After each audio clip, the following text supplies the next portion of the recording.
नमस्कार दोस्तों, मैं ज्ञानेम प्रताप सिंह आपका अपने यूट्यूब चैनल कर्म योद्धा में स्वागत करता हूं। आशा करता हूं कि आप स्वस्थ होंगे, मस्त होंगे। जी हां, आपने सही सुना, ज्ञानेम प्रताप सिंह। चौंकिए नहीं। आई थिंक आप लोग काफ़ी सरप्राइज हो गए होंगे क्योंकि आपको इस चैनल पर अभिषेक शर्मा सर का नाम सुनने की आदत होगी। तो आप चौंकिए नहीं।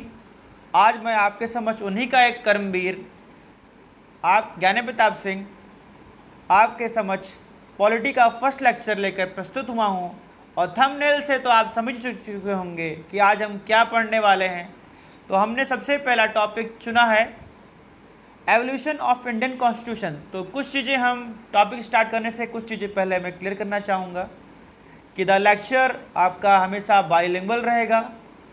बाईलिंगुअल से मतलब कि अगर आप किसी भी मीडियम के हों, हिंदी मीडियम के हों, इंग्लिश मीडियम के हों, तो आपको कोई दिक्कत नहीं होगी। हम दोनों को साथ लेकर चलेंगे। तो ये लेक्चर तो स्पेशली हम पेट के लिए मैंने डिज़ाइन किया है। जो एग्ज़ाम हमारा अक्टूबर में है, पेट के लिए हमारा टारगेटेड मैंने वीडियो आपका बना ले रहा हूँ मैं। तो हम पढ़ेंगे भारतीय संविधान का विकास। इसको हम दो पार्ट में पढ़ेंगे, पार्ट 1 इस वीडियो में और पार्ट 2 दूसरे वीडियो में। तो स्टार्ट करते हैं। अगर आप किसी भी क्लास में हो, अगर आप ये वीडियो आपके लिए हमेशा उपयोगी है। अगर आप पढ़ाई नहीं भी कर रहे हैं तो नॉलेज के लिए पढ़ सकते हैं, क्योंकि आप हमेशा सुनते होंगे लोगों के मुंह से, क्योंकि यहाँ पर हमारे देश में लोग व्हाट्सएप पर ज़्यादा यकीन करते हैं ना कि किताबों पर। किताबें नहीं पढ़ते हैं, किताबों के फैक्ट नहीं पढ़ते हैं। व्हाट्सएप यूनिवर्सिटी से ज़्यादा उनको ज्ञान मिल जाता है। व्हाट्सएप यूनिवर्सिटी के ज्ञान पर ज़्यादा भरोसा करते हैं, फैक्ट पर ध्यान नहीं देते हैं। तो उनको लगता है, तो ये मैं ऐसे आपने सुना होगा कि क्रिटिसिज्म बहुत होता है हमारे कॉन्स्टिट्यूशन का कि इट इज़ कॉपीड, पूरी तरह से कॉपीड है, अंग्रेज़ों की पूरी छाप इसमें है। तो ऐसा बिल्कुल नहीं है, कुछ हद तक है। वैसे हर चीज़ में अच्छाइयाँ भी होती हैं, बुराइयाँ भी होती हैं, बस देखने वाले की नज़र होनी चाहिए। तो मैं आपसे वादा करता हूं कि अगर आप ये पूरी सीरीज़ फॉलो करेंगे तो आपको मैं संविधान की अच्छाई से भी रूबरू कराऊंगा, और उसकी कुछ खामियां हैं उससे भी रूबरू कराऊंगा। और मैं आपके संविधान को हर देश से कंपेयर भी करूंगा कि यहाँ पर कैसे हालात हैं और हमारे यहाँ कैसे हालात हैं, हमें कितनी आज़ादी हमारे संविधान ने दी है, ये हम सब पढ़ेंगे। और तो स्टार्ट करते हैं हमारा lecture. Evolution of Indian constitution आज का हमारा टॉपिक है। तो जैसा मैंने बताया कि इस टॉपिक को हमने दो पार्ट में बांटा है। अब दो पार्ट में बांटने की एक वजह है। आप जानते हैं कि ब्रिटिश रूल जो है, ब्रिटिश रूल भी हमारा दो पार्ट में बटा हुआ है, एक क्राउन रूल और एक कंपनी रूल। जब हमारे यहाँ ईस्ट इंडिया कंपनी शासन कर रही थी और 1857 की रिवॉल्ट के बाद, 1857 की क्रांति के बाद जब हमारे यहाँ क्राउन रूल लग जाता है, महारानी जी का शासन लग जाता है, उसके बाद लॉ कैसे बनते हैं। तो हम सबसे पहले हम इतिहास पढ़ेंगे, भारतीय संविधान का इतिहास पढ़ेंगे। और इतिहास से हमें याद आया कि हमारे अभिषेक सर ने लगभग 14 वीडियो डाल दिए हैं। जिस समय में मैंने वीडियो शूट किया है तो मॉडर्न हिस्ट्री के सर ने 14 वीडियो डाल दिए हैं। तो अगर आप पढ़ना चाहते हैं, अगर आप हिस्ट्री में इंटरेस्टेड हैं तो ज़रूर जाकर देखें। तो अब टॉपिक पर आते हैं। सबसे पहले हम पढ़ते हैं रेगुलेटिंग एक्ट ऑफ 1773। अब कोई एक्ट आया है, क्यों आया है, उसका कुछ ना कुछ पर्पज होगा। तो थोड़ा सा इतिहास में चलते हैं। बैटल ऑफ बक्सर और बैटल ऑफ प्लासी के बाद पूरा का क्या होता है, पूरा अंग्रेज़ों का पास अवध और बंगाल के दीवानी राइट्स आ जाते हैं। अब वो टैक्स वसूलना स्टार्ट कर देते हैं। अब उनको हाथों में दीवानी राइट्स आ चुके हैं, टैक्स वसूल रहे हैं। दैट मीन्स हम कह सकते हैं डायरेक्टली कि वो हमारे देश पर कंपनी ने रूल करना स्टार्ट कर दिया बैटल ऑफ बक्सर के बाद। तो होता क्या है कि जब कंपनी यहाँ पर रूल कर रही, कंपनी तो एक प्राइवेट फर्म है, यहाँ पर ट्रेड करने आए थे। कंपनी तो यहाँ पर ब्रिटिश पार्लियामेंट से, ब्रिटिश क्राउन से परमिशन लेकर यहाँ पर ट्रेड करने आए थे। तो यहाँ पर काफ़ी करप्शन और इनडिसिप्लिन फैला रखा था। तो जब ब्रिटिश पार्लियामेंट को ये पता चला तो उन पर नकेल कसने के लिए, उन पर थोड़ा रेगुलेट करने के लिए, जैसे इसका नाम ही है रेगुलेटिंग एक्ट, उनको रेगुलेट करने के लिए इस एक्ट को लाया गया। तो उस टाइम पर वहाँ के ब्रिटिश प्रधानमंत्री लॉर्ड नॉर्थ की, जिस टाइम पर वहाँ पर लॉर्ड नाइट नॉर्थ वहाँ पर प्राइम मिनिस्टर थे, उनके अध्यक्षता की रिपोर्ट के आधार पर इस हमारे एक्ट को पारित किया गया संसद में पारित हुआ और यहाँ पर लग गया।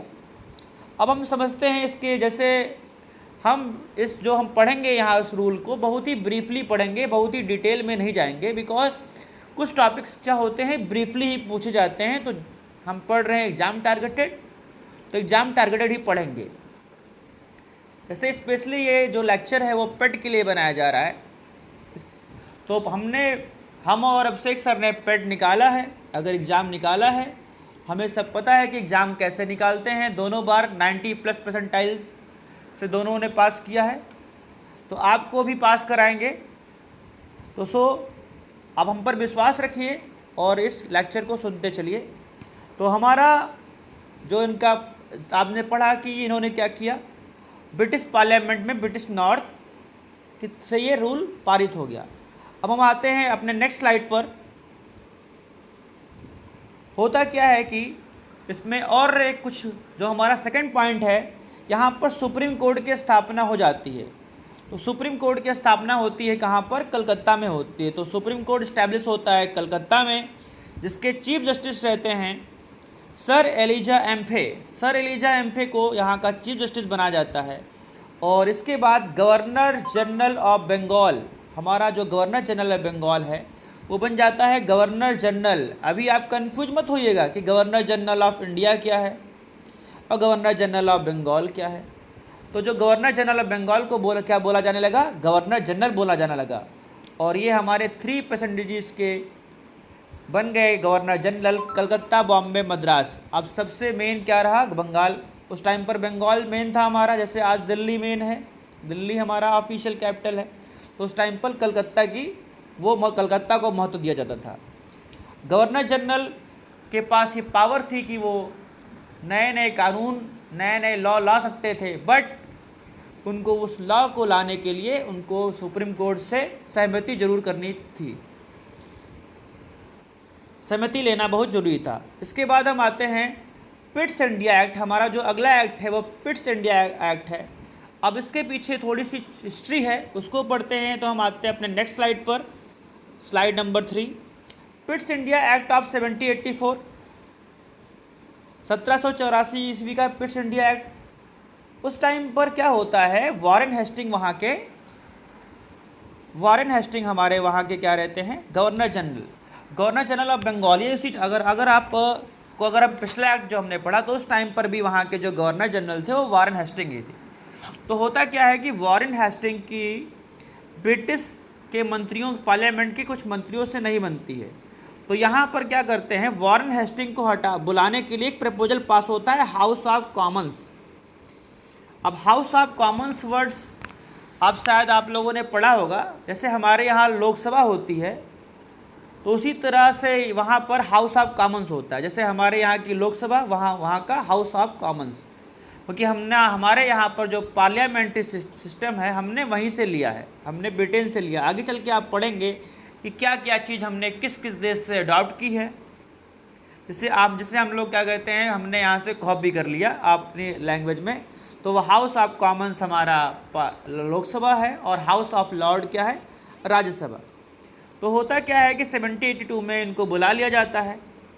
फिर 1783 में फॉक्स इंडिया बिल प्रपोज किया जाता है, लेकिन इस बिल को अपोज कर देते हैं किंग जॉर्ज III का समर्थन नहीं मिलता है, विरोध होता है। तो जिस वजह से ये बिल फॉक्स इंडिया बिल पारित नहीं होता है। लेकिन एक साल बाद 1784 में पिट द यंगर की सरकार जब आती है तो ये बिल संसद में फिर पेश किया जाता है और इस बार ये बिल पारित हो जाता है। तो इसमें कुछ ब्रीफली हमने रखा है कि क्या क्या इनके अहम कदम थे। तो इन्होंने क्या किया, इन्होंने 6 मेंबर का टीम बनाया, 6 मेंबर की टीम बनाई, 6 मेंबर बोर्ड सेटअप किया, जिसका जो मेन हेड था वो बनाया गया ब्रिटेन के किंग को। ब्रिटेन के किंग इसको हेड करेंगे और इसमें सदस्य में 6 सदस्य में जो हमारे पहले सदस्य रहते हैं वो ब्रिटिश डिप्टी मिनिस्टर, ब्रिटेन का जो उप मंत्री था, ब्रिटेन का जो अर्ध मंत्री था उसको रखा गया। फॉरेन सेक्रेटरी को बनाया गया, जो वहाँ के विदेश सचिव थे उस समय के, उनको बनाया गया। और 4 अदर मेंबर्स जो रखे गए वो प्रीवी काउंसिल से रखे गए। और हमारा जो governor general of Madras, governor general of Bombay, वो पूरी की पूरी तरीके से किसके कंट्रोल में आ गए? Control of the governor general of Bengal. Bengal मही, बंगाल नहीं बच्चों, गवर्नर जनरल। यही, या चाहे हम गवर्नर जनरल बोलें चाहे गवर्नर जनरल ऑफ बंगाल बोलें, क्योंकि इसके पहले हमने पढ़ा है, क्या पढ़ा है कि governor general in regulating act 1773 में क्या होता है? Governor general of Bengal, governor general of the presidencies के सबके क्या होते हैं? बन जाते हैं मद्रास, कलकत्ता, बॉम्बे के। अब हम आते हैं अगले लॉ पर, जो काफ़ी हमारे लिए इम्पॉर्टेंट है।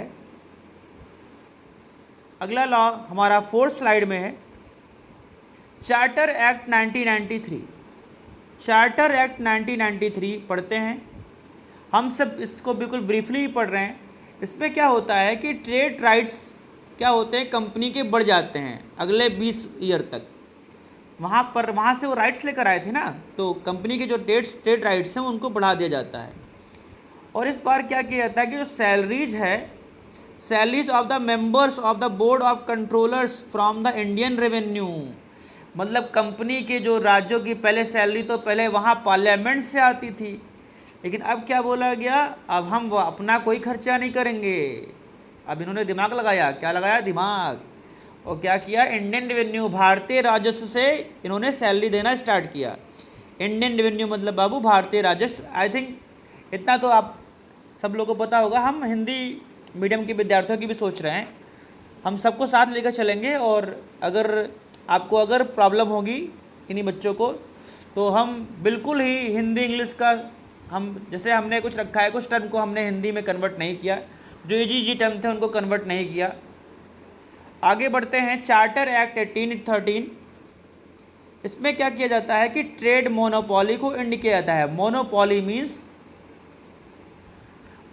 मीन्स होता है एकाधिकार। मोनोपोली थी, उनकी एंड किया गया। ट्रेड मोनोपोली जो कंपनी की थी उसको एंड किया गया, बट चाइना से नहीं एंड किया गया। चाइना से जो टी ट्रेड था उनका चलता रहा।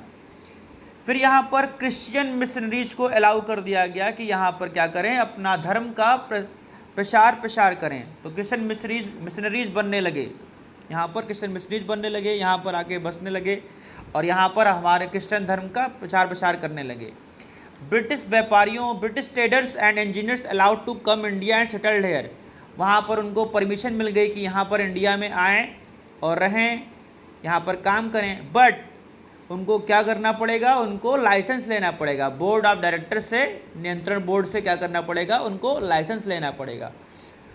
और इसमें सबसे इम्पोर्टेंट काम हुआ कि जो पावर थी, वो जो कंपनी की पावर को थोड़ा कम किया गया और बोर्ड ऑफ डायरेक्टर की पावर को थोड़ा बढ़ाया गया। कि हम, क्योंकि लगातार जितने भी हम लॉ पढ़ रहे हैं, सब लॉ का पर्पज़ है कंपनी को रेगुलेट करना, कंपनी को, क्योंकि सारे के सारे लॉ कहाँ से पास हो रहे हैं? ब्रिटिश पार्लियामेंट से पास हो रहे हैं। तो कंपनी को वो मनमानी नहीं करने देना चाहते थे, इनका सारे लॉ का यही पर्पज़ था। अब हम आते हैं अपनी 5th स्लाइड पर। Governor general of Bengal become governor general of India. जैसे हमने कब पढ़ा था कि गवर्नर जनरल ऑफ बंगाल क्या बन गए थे? गवर्नर जनरल बन गए थे। लेकिन इस समय गवर्नर जनरल ऑफ बंगाल क्या बन गए? Governor general of India. पूरे इंडिया का उनको गवर्नर बना दिया गया, जो बंगाल के गवर्नर थे। तो हमारे जो first governor general of Bengal बनते हैं वो लॉर्ड विलियम बेंटिक बनते हैं। तो लॉर्ड विलियम बेंटिक को इसका फर्स्ट गवर्नर जनरल बनाया गया, जो आप शायद जीके में पढ़ा होगा कभी ना कभी, छोटी क्लास में पढ़ा जाता है, जीके की बुक में पढ़ते हैं आप लोग। और इसमें सबसे अच्छा काम हुआ कि स्लेवरी को इलीगल कर दिया गया, दास प्रथा को इलीगल कर दिया गया। फिर हम अगला एक्ट पढ़ते हैं, चार्टर एक्ट ऑफ 1853। इस एक्ट में क्या होता है? तो इस एक्ट में बहुत ही अच्छा काम होता है। इसमें एक इंडियन को अपॉर्चुनिटी मिलती है कि वो लोग क्या कर सकते हैं? कॉम्पिटिटिव एग्जाम दे सकते हैं। Recruitment of the companies employees was to done through competitive exam. अब क्या होगा? जो कंपनी में अगर आपको एम्प्लॉय बनना है तो अब द्वार सबके लिए खुल गए। अब कंपनी में आने के जो द्वार हैं वो सभी के लिए खुल गए। अब सब लोग कंपनी में जॉब कर सकते हैं। और आप लोग कमेंट बॉक्स में ज़रूर आंसर दीजिएगा कि who was the first Indian, जो हमारा पहला सिविल सर्वेंट कौन बना था। कमेंट बॉक्स में आप ज़रूर उत्तर दीजिएगा इसका। अब हमने इसके पहले कुछ लॉ पढ़ लिए, अब हम लॉ पढ़ेंगे आफ्टर 1857, जब हमारे देश में क्या लग जाता है, क्राउन रूल लग जाता है। तो अब तक हमने कंपनी रूल पढ़ा कि जितने भी लॉ आए वो क्या किस लिए आए, उनका मेन पर्पस था कंपनी को पूरी तरीके से रेगुलेट करना, कंपनी पर नकल कसना, कंपनी को मनमानी नहीं करने देना। अब हम अगला एक्ट पढ़ते हैं, governor general of India act, Bharat शासन अधिनियम 1858। तो 1857 की क्रांति के बाद क्या हुआ, अंग्रेजों को लगा कि उनकी पकड़ इंडिया पर धीमी पड़ रही है। जो उनकी पकड़ है इंडिया पर धीमी पड़ रही है। अगर इंडिया को लंबे समय तक अपने अंडर में गुलाम बनाकर रखना है तो हमें कुछ नए कदम उठाने पड़ेंगे। तो उन्होंने क्या किया, इंडिया में क्राउन रूल आ गया। इंडिया में क्या आ गया, क्राउन रूल की स्थापना हो गई। अब कंपनी बोला गया कि कंपनी अब आप टाटा बाय बाय, अब सारा का सारा कंट्रोल किसके अंदर आ गया, क्राउन के अंदर आ गया। अब पूरा का पूरा कंट्रोल क्राउन रूल करने लगा। तो इसमें कुछ अहम कदम हुए, उस कदम को हम समझते हैं। Governor general Beckham viceroy. तो जो गवर्नर जनरल का पद था वो वायसराय बन गया। और इसमें किसको डाला गया कि फर्स्ट सेक्रेटरी ऑफ स्टेट भी बनाया गया।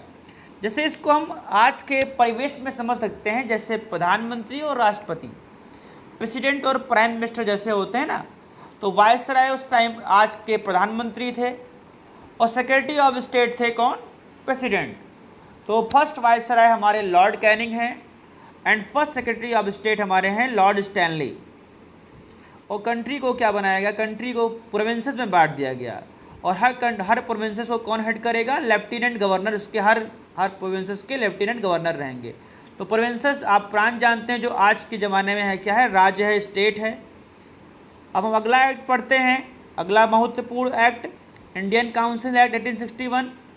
इसको हमने इसलिए इसके में कोई पॉइंट नहीं लिया, बिकॉज ये एक्ट हमें इसे पढ़ लेना है और इसको पास कर देना है, क्योंकि इसमें कुछ इंपॉर्टेंट पॉइंट नहीं है। क्योंकि हर एक्ट हमारे लिए पढ़ना एक वीडियो में नामुमकिन भी नहीं है और हमें वही पढ़ना है जो एग्ज़ाम टारगेटेड है।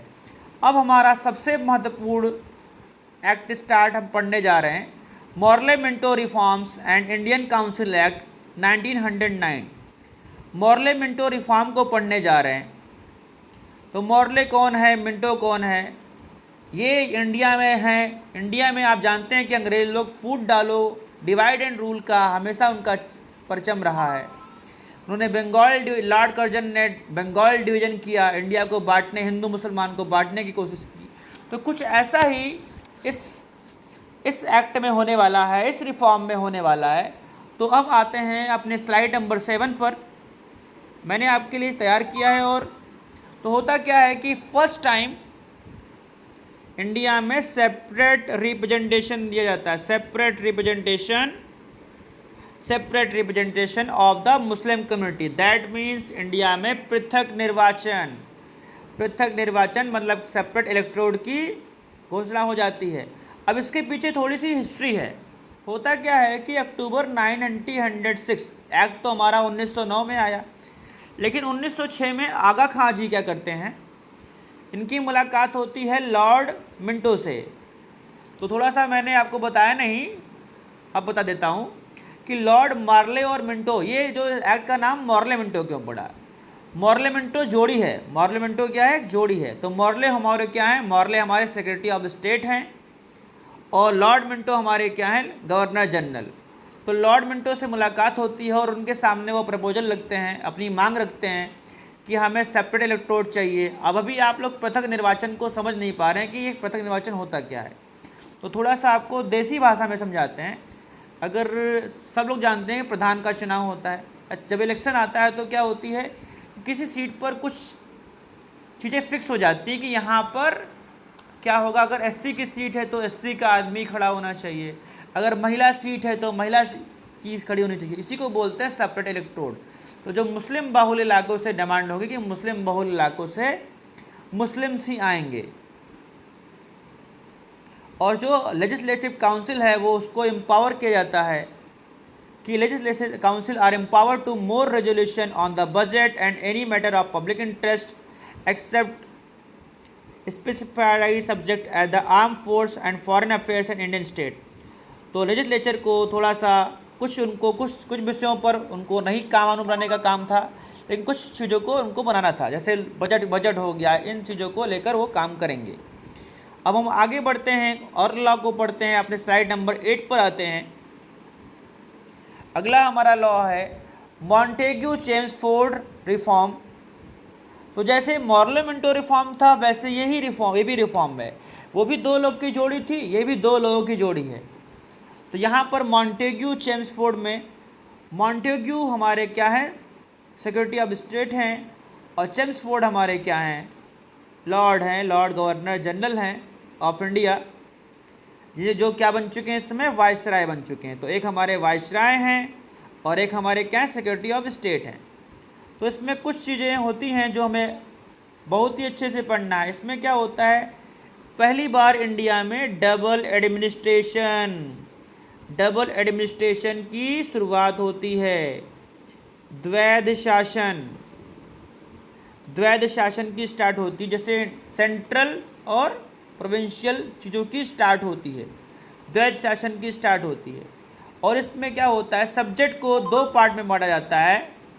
जो सब्जेक्ट रहते हैं, subject of administration were to be divided into 2 categories, central and provincial, जिसे हम बोलते हैं द्वैध प्रशासन की स्टार्ट होती है। तो इसमें होता क्या है कि जो प्रांतीय सब्जेक्ट हैं, जैसे आप आगे चल के कॉन्करेंट लिस्ट और यूनियन लिस्ट भी पढ़ेंगे, तो इसी तरह से इनमें विषय को बांटा जाता है। ट्रांसफर्ड लिस्ट, जिसे हम हस्तांतरित विषय कहते हैं, और रिजर्व लिस्ट जिसे हम आरक्षित विषय कहते हैं। तो इन विषयों की हम बात करते हैं, इस तरह विषयों में बांटा जाता है। अब हम अगले साइड पर आते हैं, अपने लास्ट स्लाइड पर आते हैं अपने। फिर क्या होता है, legislature was made for the first time by cameral, मतलब द्विसदनात्मक व्यवस्था कर दी जाती है। जैसे अगर मैं बोलूं कि इंडिया का जो पार्लियामेंट्री सिस्टम है वो क्या है, वो बाई कैमरल है ना, लोकसभा भी होती है, राज्यसभा वो भी होती है। तो वैसे ये भी यहाँ पर डबल एडमिनिस्ट्रेशन, मतलब सेंट्रल राज करेगा, प्रोविंशियल राज करेगा, केंद्र राज करेगा, प्रांत राज करेगा, इस तरह शासन को बांटा गया, जैसा आज के इंडिया के परिवेश में देखने को मिलता है। मतलब जो अंग्रेज हमारे ऊपर राज किया उन्होंने, तो कुछ चीज़ें झलकियाँ हमने अभी भी हमारे इसमें दिखती हैं। तो जो शासन था वो पूरी तरीके से क्या हो गया, बाई कैमल हो गया, द्विसदनात्मक हो गया। तो आई थिंक मुझे वीडियो को बहुत लंबा नहीं करना चाहिए। अब हम इस वीडियो को एंड करते हैं, और अगर आपको वीडियो अच्छा लगा हो तो आप कमेंट करिए, लाइक करिए, शेयर करिए। ये तो कहने की ज़रूरत नहीं है, अगर आपको अच्छा लगा होगा तो आप भरपूर करेंगे। अब बात करते हैं कि हम नेक्स्ट पार्ट में क्या पढ़ने वाले हैं। तो नेक्स्ट पार्ट में हम पढ़ने वाले हैं इंडियन काउंसिल एक्ट 1935, भारत सरकार भारत परिषद अधिनियम 1935। ये अब कह सकते हैं कि असली आपका जो पॉलिटी है अब स्टार्ट होगा। अब तक तो हम सिर्फ पढ़ रहे थे, तो अब तक हमने सिर्फ ब्रीफली ही पढ़ा, अब हमें रियल पढ़ाई पढ़नी है। रियल पढ़ाई हमारी अब स्टार्ट होगी 1935 का भारत परिषद अधिनियम, क्योंकि जो हमारा रियल कॉन्स्टिट्यूशन का स्ट्रक्चर है इससे काफ़ी मिलता जुलता है। आपको ज़्यादा एलिमेंट इससे ही मिल ही जाएंगे। तो वीडियो को हम एंड करते हैं, और अब हम आपको मिलेंगे नेक्स्ट वीडियो में। इसके नेक्स्ट पार्ट में आप लोग अपने माता पिता का सम्मान कीजिए, पढ़ाई कीजिए, देश से प्रेम कीजिए। इन्हीं बातों से मैं आपसे विदा लेता हूँ, और मिलते हैं नेक्स्ट वीडियो में। जय हिंद, जय भारत।